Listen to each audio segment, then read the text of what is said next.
Okay, hit and go live. Got Mr. Hussey on the line. I think we're live. There's always that awkward first 2 or 3 seconds. So if you're part of the awkwardness, we apologize. I believe we're ready to rock, though. Mr. Hussey, tuning in from Philly.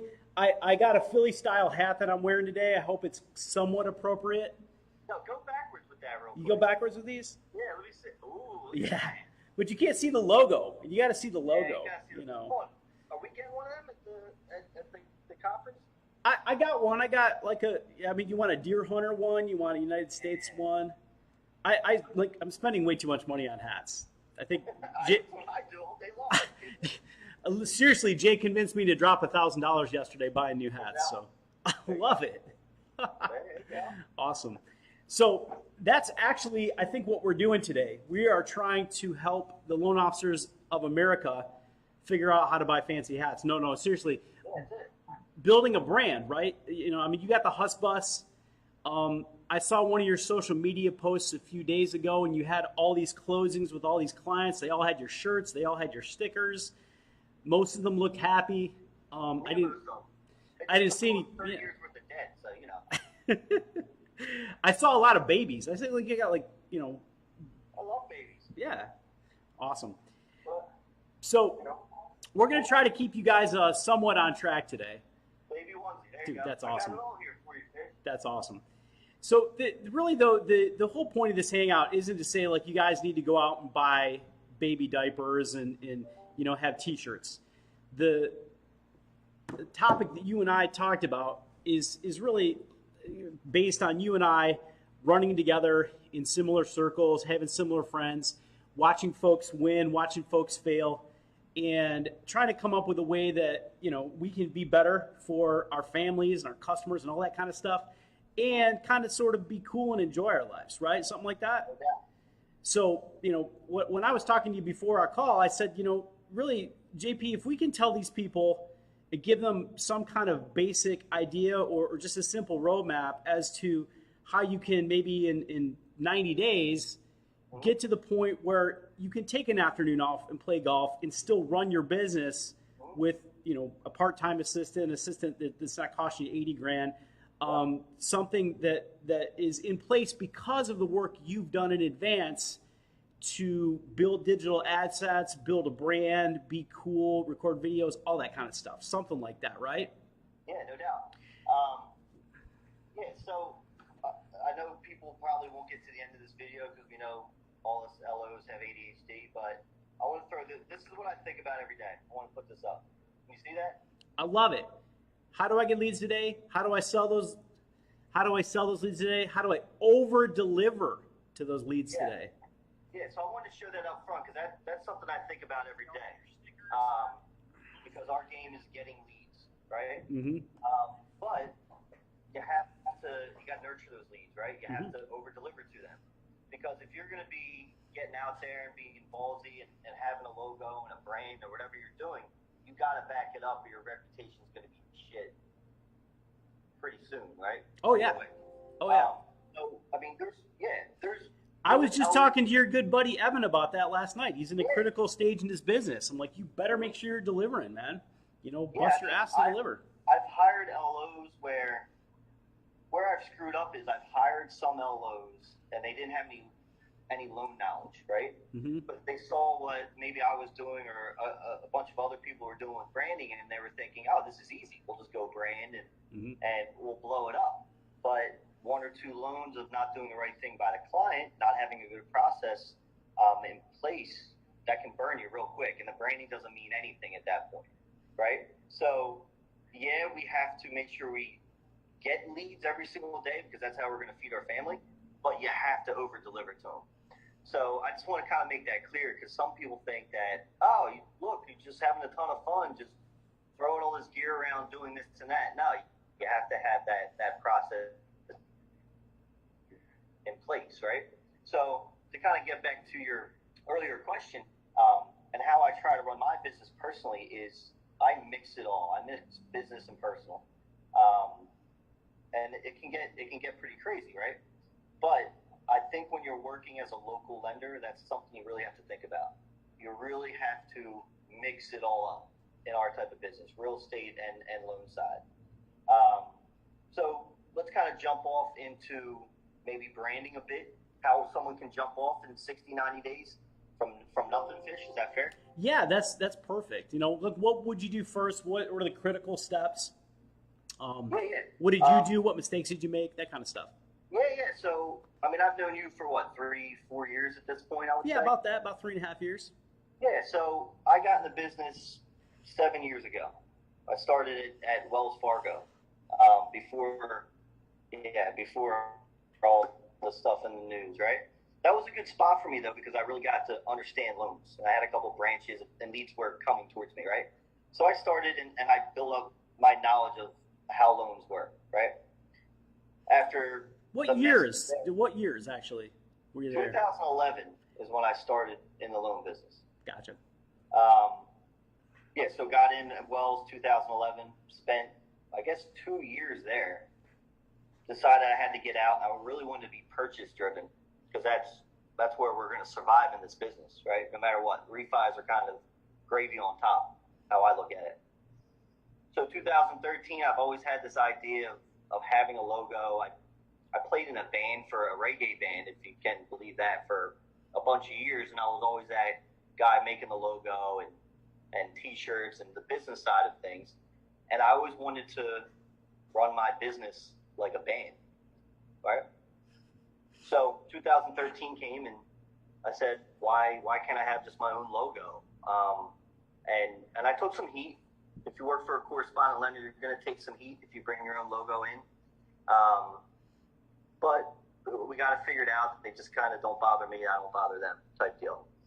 So I grabbed the logo, and I came up with a slogan. And you guys can probably see that if you haven't seen it. It's Hussy Team, hop on the Huss Bus to home ownership. And it's just something I always had in my head, and I ran with it. But I had the loan knowledge in the back of my head. I didn't just jump into branding, like I was saying earlier, without having something to back it up with. So we jumped in, and now everything has the logo on it. I mean, you got cups. I got all this too. I don't mean to just. This is just shit all over my office.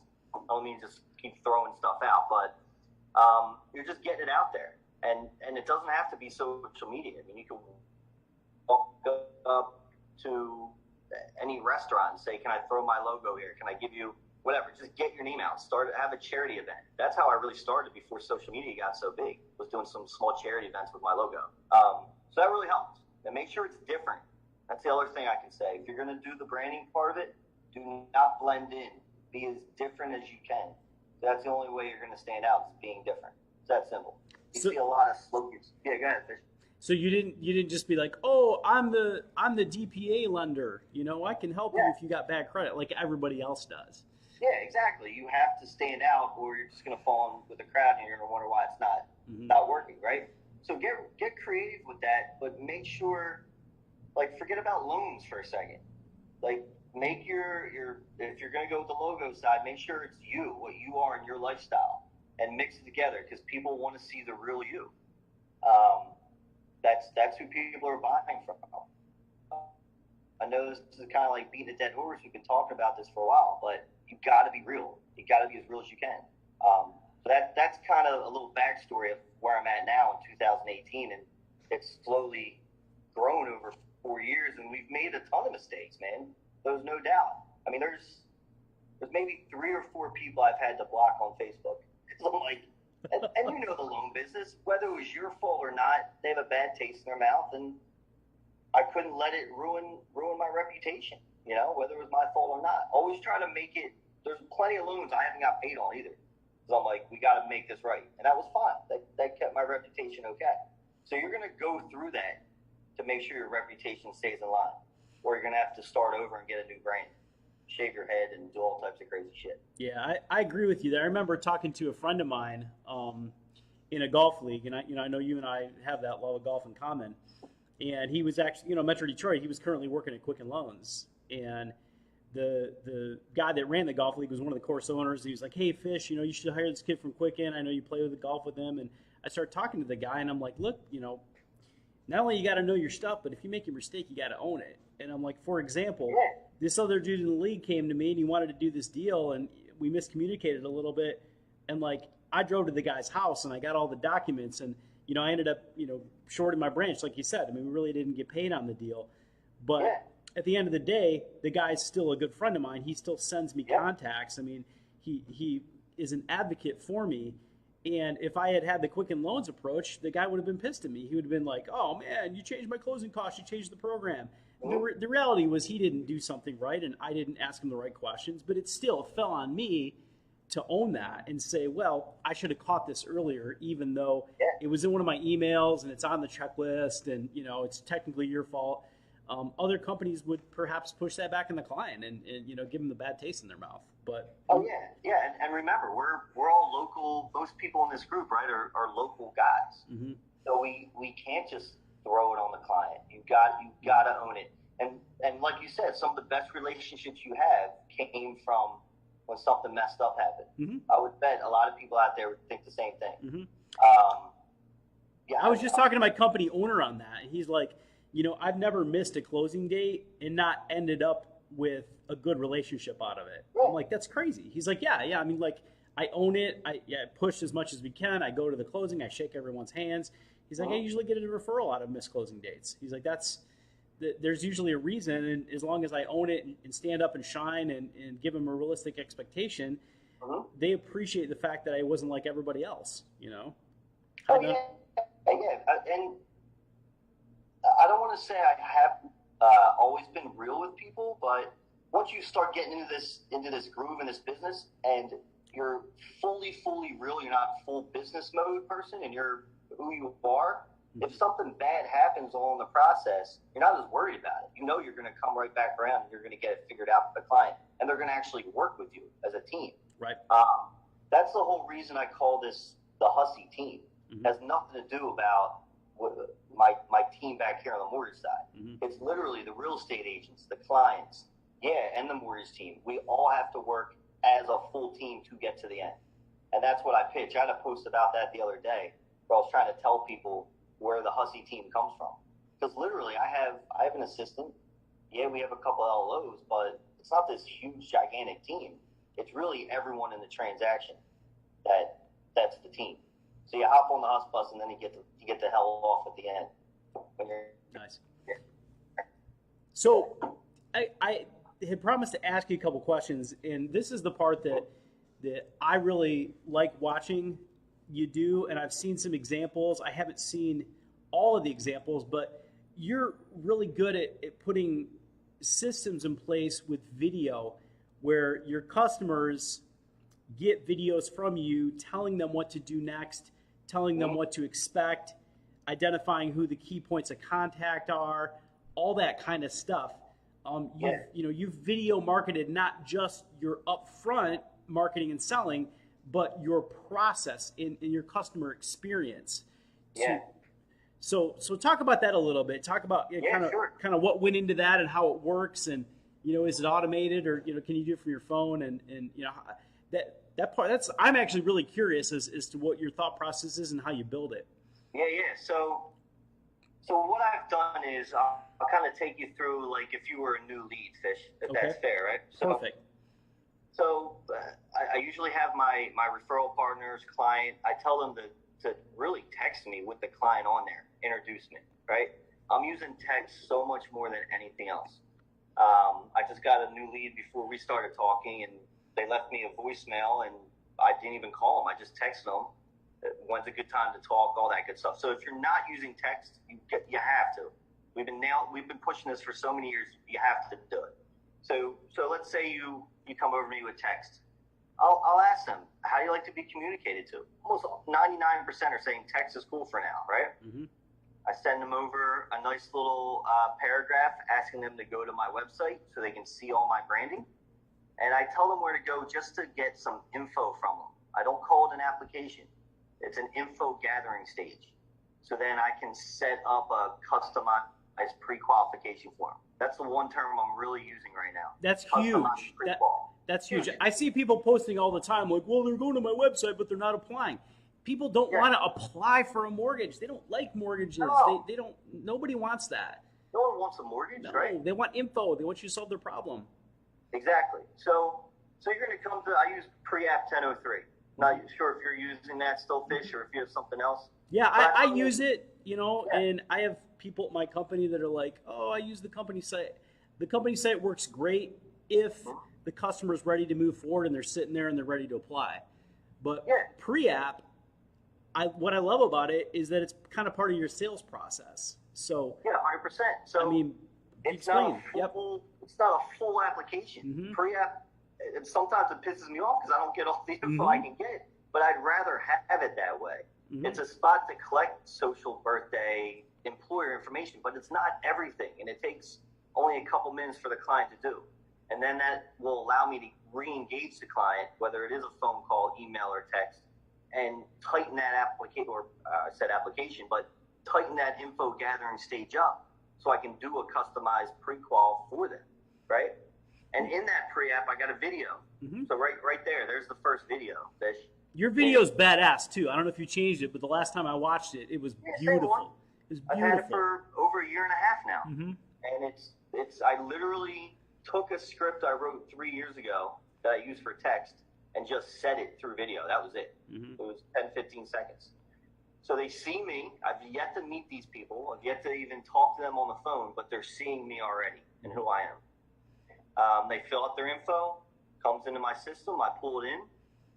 At that point, I'll probably re-engage them to tighten it back up to get the right information, which is great what pre-app does. It's not everything.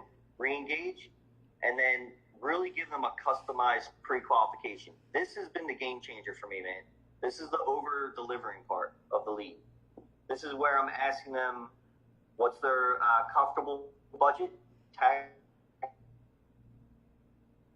insurance, everything all in. I have a key where it talks about what an all-in payment is, so they understand that. I wanted their max all-in payment, and I want simply the total amount of money out of pocket. Down payment, closing costs, everything. Just give me the total nut, and then where they're looking to buy, so I can look up taxes, right? Then I'm customizing a whole email to them, always putting the realtor on there, telling them, okay, you're qualified for $400K. I just threw out a number. But if you're trying to be in these buckets you told me, you got to be in the 250 range, 200 to 250. So that's helping the realtor get a clear understanding of where they should be looking, and it makes the client feel like you're really looking into their best interest of not just giving them a high pre-qualification and not looking at their actual needs. That's been the biggest thing for me in this business because it makes everything quicker, efficient, and the clients really think you care about it, which you do. You're forming with these people. And there's a video in there. That's where it's going to talk about next steps. If you find a house, you like one or two that you have, give it to me. Don't give it to the realtor at first. I want to work up the numbers for your budget. Yep. So I'm controlling the process. These turds don't know how to work up numbers, man. We know the numbers, right? Mm-hmm. So we're working it and then giving it back. You and I never discussed this, but I do the exact same thing, man. You know, some people say like, oh, that's too much work and you should have that automated. And I'm like, man, this is a touch point. This is where I build the relationship by helping them, you know, like you said, their biggest need, like, I don't understand my cash to close. I don't understand my payment. That's one of the two hugest problems that they have. Yeah, so it's the only thing that matters. Yeah, really. So you see a new house, hit me up right away, and I'll get back with you on the numbers.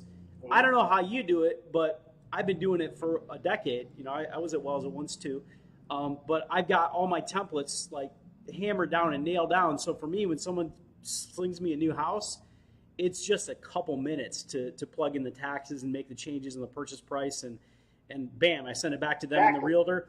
Yeah, text me if you have any questions. Let me know as soon as you submit that offer, and I'll be all over that listing agent on your team trying to get that deal accepted. Yeah, it's really looking like you're doing a ton of work, but it's really templates and plug and playing and personalize it to them, right? Absolutely. So it looks like you're doing all this work, but you really just have all their info in the file. You're plugging in different taxes and a purchase price, and you're matching it up, and you send them off. Mm-hmm. So that's where you can. It's not being fully automated, but it's, I don't even know what the word is, Fish, but it's some sort of personalized automation. Well, I heard Brian Stevens he was doing a personal hangout when Zillow announced their mortgage company just a couple of days ago, and he kept using this word on demand, like the on demand economy. And, you know, today's consumers, that's kind of what they want. You know, they hit you up, they want something right away. And you can't, like you and I talked about before the call, it's impossible to be all things to all people. But if you have a good setup with your technology, you can answer people really darn quick when you're on the go. I mean, I can edit my templates most of the time from my phone. And same thing for you. I mean, worst case, you got to plug in a laptop for 5 minutes, but you can do it on a pad or whatever. Yeah, I have an iPhone, so I just use the notes in. I'm that old school. It's just in my notes on my iPhone. Yep. I just copy and paste it and send it out. Yep. Piece of cake. Maybe throw their name in it and make it a little bit more personalized. And I don't want to come across like we're just kind of faking the personalization part either. It's not. It's like we're engaging. I'm really trying to engage every client because I don't want to have to depend on realtors. I want everybody in my book of business to come to me first for everything. Then I'm deciding where they're going to go after that. We should be at the top of the food chain where realtors still think they kind of are. We should be on the top, in my opinion. So what other you know, videos and parts of the process kind of fall into place, you know, after they're shopping and maybe they get a house under contract and what other you know, really important critical technology steps do you put in to save you time and energy and help build a deep bond? Yeah. So really, if I'm talking video, let's say it's in pre-app 1003, that's the first video. Next step is their customized pre-qualification game plan, I call it. That's going to tell them what to do, get to me when you find a house, everything they kind of need to know. Third video is once they're under contract. You're going to have I send out a big intro email to the listing agent, realtor, client, title companies, attorneys, whatever, and I introduce the whole team so I can kind of get out of it for a bit. I literally tell them my team is smarter than me. And I make a joke about it because they are at this point in time. They know all the ins and outs of getting documents and all that. So I have a little video there, and in the body of the email, I'm introducing everyone. So they know where they have to go at this point in time. And you know, clients, they get these emails, they don't read them sometimes, or they don't watch the video, then they start texting you. And they're not including the team. I bring them right back to that email. Yo, just check this out for me because literally you're shooting yourself in the foot right now by coming to me. I don't know what's going on at this point. I play dumb, but I'm still CC'd on every email. So it's really just 3 steps: getting the lead, over delivering that lead with a customized pre-qual game plan, and then once they're under contract, sending them up to the team that is now smarter than you at this stage of the game. Us LOs should be up front, customizing, working with the realtor, getting them the best deal, then sending them off. Now, I don't know if you saw the call I did a couple weeks ago with Dan Keller, but Dan identified points in the process where he does talk to the clients. I think he calls them like Superman calls, you know. Yeah. Like what points in that process do you jump back in? I mean, you should go to closing, you read the final numbers. I mean, where do you hop back in and you know, build that relationship? Yeah, so I mean, my team's great. I mean, they all sit with me, so we're always still kind of engaged. But I'll see all the emails going back and forth of get me this document, get me that, and I'll usually jump in. It's pretty reactionary. I'm not gonna lie. It's not like a Dan Keller where he has got really nice systems. But I'll jump in and say, hey, is everything going good? Might give them a text. Is my team doing well? And usually there's no bad feedback. If there is, I can jump back in. Appraisal's a key part where I'm going to jump back in, let the realtor know, get with the client, let them know everything's good, or if it's not, let's see where we're at. Appraisal I will take care of. And then usually I'm just jumping in right before we get the final numbers. And I'm working on that with title companies, our closer, to make sure the numbers are in line from what we talked about from the very beginning with their budget. And if I have to make corrections, hey, if we have to throw in a credit, we're going to do what we got to do. There's enough profit in these loans still, even with tight margins. We're going to make this client happy because we're going to get the next one. So I'm really touching appraisal, checking in, and then getting the numbers together and the points from me. Other than that, I'm staying out of it. Cool. I dig it, man. So last thing I really wanted to ask you was, I guess, more of a long-term question. You know, you've been doing this for a while, and now you got, you know, your marketing and branding. in place.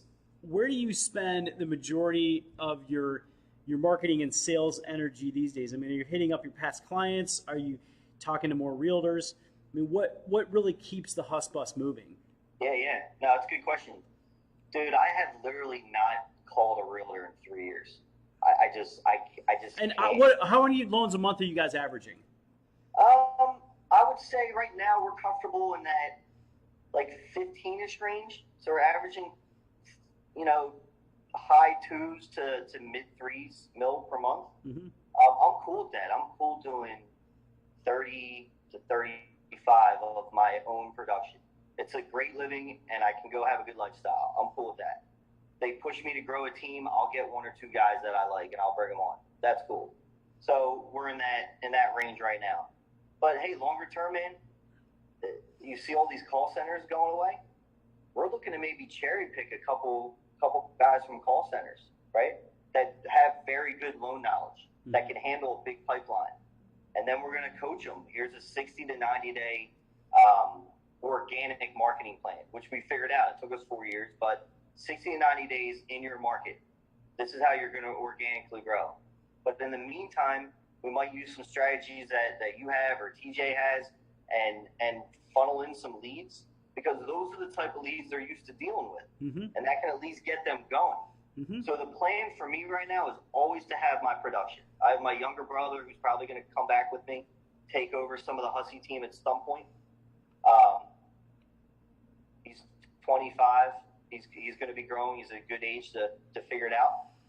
But really, it's bringing in some guys with loan knowledge. I've screwed up bringing guys with absolutely no loan knowledge. I just didn't have the time. It's tough as a producing branch manager to have time to teach loans, right? Oh, yeah. Not my specialty. I'm like you, dude. I've made every mistake in the world on that, too. And I agree with you. It's I've hard. Plenty of guys of that, So I'm flipping it around where get some guys with some loan knowledge, teach them how to brand and market to what they want to do. Doesn't have to be what I'm doing or what you're doing, how they feel comfortable, right, with how they want to market, but pushing them to be different. Now, a small team. I want to just ask a question, maybe make one point here. You said you're not calling realtors, but that doesn't mean you're not getting realtor referrals.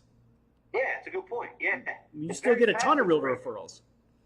Yeah, it's very passive. A funny story. I had a video. You may have seen a picture. I threw my 4-year-old into the water. Oh yeah. It looks like he fell into like 3 inches of water, but there was a little cliff. So I say. Anyway, I get a call from a realtor the next day I haven't talked to in months, so I did one deal with and said, hey, number one, is your son okay? Joking around. Like, yeah, he's fine. Also, I have a deal that my other lender can't do. Can you help me out? And it was literally from me being so passive with my marketing on Facebook, and only really 20% of my marketing on social media is loans. To really me and my family and having fun and showing who I am, that I got a deal. Had nothing to do with loans, man. The only thing I really post about loans is a closing or some other knowledge that might pop up that I think is interesting and not boring. So really make sure it's not all loans. We've been saying this for a lot of years. You can't just post about loans all day. No one wants to know. No one cares about that. You get leads just from being yourself and randomly throwing in mortgage knowledge. So that you got to make sure they know what you're doing, but make sure that they're seeing you. You have to do that. Well, I think I know you well enough to put at least a couple words in your mouth here, and this is something I've been saying a ton the last 2 years, mostly because I kind of went back to work with my good buddy Tim Pasquarella at my company, and Tim always says this. Like every time we have a meeting, every time we're talking, he's always like, "Hey, the more hands you shake, the more money you make." And I mean, I don't want to put that in your mouth, but it seems like you have a similar philosophy in that you're always being social, you're always meeting people, you're always being yourself, you're always building that network. And, some people get that. Some people don't. I mean, I put a post in here last night and I was like, man, some of you guys, I can't even figure out who you are on social media. I can't find your picture. I can't find your number. The only post I see about you is talking about credit repair. Like, seriously, how's anybody in your town going to use you? I'm like, you might as well just buy leads and do loans in some other state and come up with a program to target people. Andrew Paul and I talked about this in San Diego. Like, we kind of hate the word targeting. Like, how about we switch that thought process to using the word attract? Like, who do you want to attract in your life? Yeah. And you figured it out. You attract people that jive with you, that like you, and there's enough of them in your marketplace for you to be very successful. Good point. But they can't be attracted to you if you don't have a message. You know, if there's nothing out there that tells them who you are and what you do, and then when they do come to you, you suck. I mean, I really recommend. I mean, we talk so much about social media, but it's more branding and being who you are and selling yourself that way. Like, I was getting my truck fixed the other day, and I'm just waiting there, and I was just bullshitting with the guy. He was a good dude, and I'm like, here, I'll just throw him some Huss Bus magnets. You know, like, that had nothing to do with social media. I just literally threw them to him and had a good day, and I was like, if you need something, real estate, mortgage, I'll help you out, because he took care of me. So make sure you're doing this stuff outside of social media as well. You got to go old school with it, too. Most people just see social media. They don't see what's going on as well behind the scenes. I totally dig it. Totally dig it. Well, cool, dude. We're getting pretty close to a half an hour. You got any other good tips before we cut off? Oh, man, just have fun with it. Like, we're in this business because we want to have a flexible lifestyle, right? And we want to make decent money. Make sure you're having fun with it, man. It's a tough business as is. Go have fun. Bust your clients' balls. One thing I do is I'll say fucker shit on the first call, fish, to a client, to feel them out. And usually you can hear their tone change. And if it doesn't change, most usually it does, then is that a client you want to work with? I don't know. I mean, everyone kind of curses a bit, right? There's a couple of people in here who might not understand that. But it humanizes you, man. Be yourself. Dig deep. Go do something and figure out yourself. Go eat some mushrooms or something. I don't know. Figure yourself out. It's Philly style marketing with Hussey. It works in Philly. Like, just keep hammering it home. Like, don't half-ass it. Be yourself, and you're going to be fine. Because you're going to be happy, and when you're happy, you're going to make more money. And people are going to smell that, man. I dig it. But we always want to remember, and this is important, because I see a lot of newbies, and I've made this mistake, and I know you have, not owning things. I mean, that sense of ownership, man. You're the leader. And I think you picked that up from a lot of folks in your clan and in your family. I mean, you guys have a tradition in the history of running businesses, and you know how to. When you're the front person, it's your fault. It's your responsibility. I'm looking forward to seeing you in Metro Detroit. I know you're going to jive with Andrew Paul, and he talks about ownership quite a bit. I know.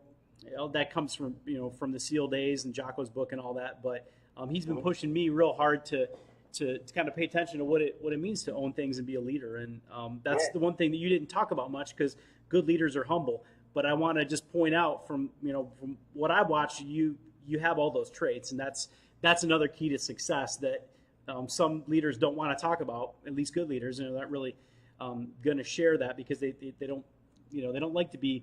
They want their team to be in the spotlight. But I noticed that that's kind of how you roll, and that's how you do, and you put others first, and your customers and client and team, and it's been rewarding. So listen, man, when you own it hurts for a second, but it feels so much better on the other end, man, because most people they're forgiving, and you form more of that bond when you own it. We're all going to screw up, man. We can't be perfect. You just can't. Yep. Totally so cool, man. Thanks, Fish. Got it, bud. If anybody has any questions, comment below. I saw a couple questions. Somebody messaged me, if your name is Crockett, you shouldn't be the Crockett Rocket. That's probably not a good idea. What, like that? Somebody asked for templates. I mean, maybe they can message you on the side, but if you guys have any questions for Hussey, comment below. Say hi to him in Metro Detroit. Hit him up in Philly. We're big fans of you and your team. We appreciate your time, bud, and we'll see you in a bit.